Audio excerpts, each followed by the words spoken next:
in many instances to rectify what have been long overlooked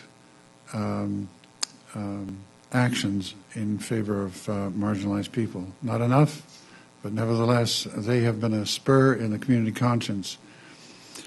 And I would like Ross Fenlater, who, I'm willing to bet that everybody knows who Ross Fenlater is, the chair of the Anti-Poverty Coalition, longtime community activist, well-respected, thoughtful man who brings vision to this in a way that many of us could only hope to aspire to. And I would ask Ross if he'd just come forward and say a few words on behalf of the coalition and the importance to the coalition of what we're about today. Ross?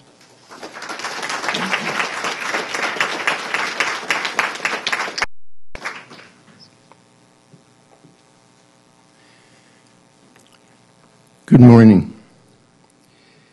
I'm going to ask you to be a bit flexible. I want you to put your minds back about an hour and a half.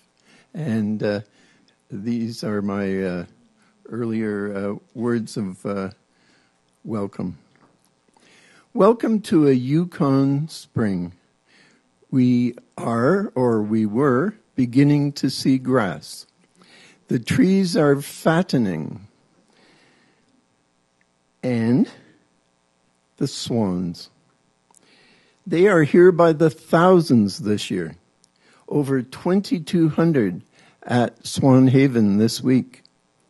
Wow. Have you been able to see them? Or are you a person for whom this is not possible? Some people think that everyone gets to see the swans. We forget that driving a vehicle, as well as shelter and food, are privileges that we do not all have. And that is what we are here today to remember and to focus on. I am so pleased and encouraged to see today happening and to be part of it. It was in 2002 when the Yukon Anti-Poverty Coalition first proposed to the territorial government of the day that they and the community worked together to develop and implement a comprehensive anti-poverty strategy for the Yukon. Similar proposals have been made to subsequent governments and to opposition parties. Symposium, and the process of which it is but a part, do prove that patience and dogged persistence do eventually pay off. Poverty, homelessness, and social exclusion are wide-ranging phenomena in the Yukon. I frequently use the analogy of an iceberg to describe those phenomena. Like an iceberg, we get glimpses or partial views of the scope and the range and the impact that is often mainly submerged and hidden to most of us. Poverty is also often thought to be in financial terms only.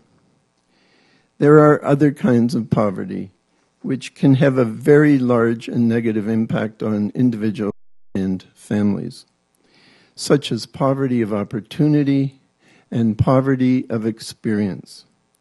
That is why I am so glad that the government has chosen to focus on social inclusion in this initiative, as well as the more traditional poverty fighting. We have a great wealth of expertise and ideas among our guest speakers, some of which you've already heard from Senator Siegel. I am eagerly looking forward to hearing from them all. And through concerned people such as you coming together to look at barriers and the bridges that we need to build and cross to overcome them, we can collectively work to make Yukon a more inclusive and socially just place for all people. Welcome. forward to your ideas and to your passion. Thank you.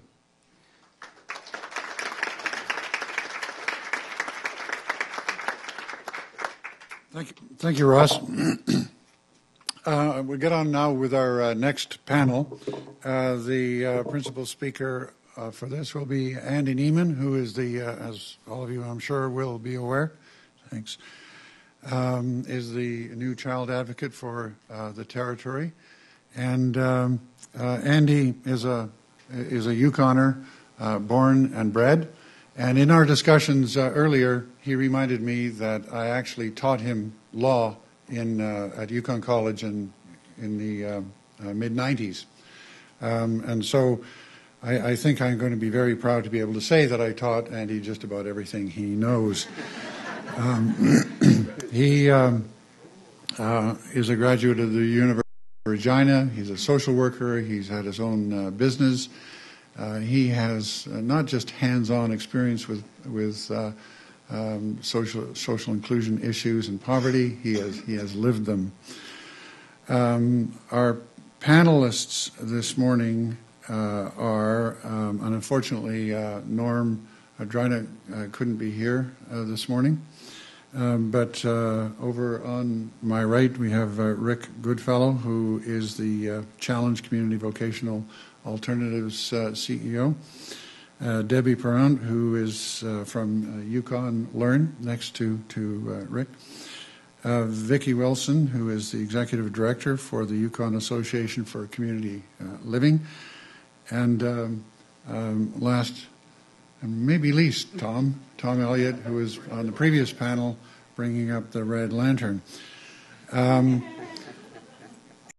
take all of the commitment, the service to fellow Yukoners, the talent and the experience and the compassion that is represented on this panel, and we're able to pile that somehow, you would have an Everest of community energy. I mean, I can't think of better people to speak to some of the issues that we're going to be introduced to by Andy right now. So I'll turn it over to Andy, and please welcome him this morning. Thanks, Stuart.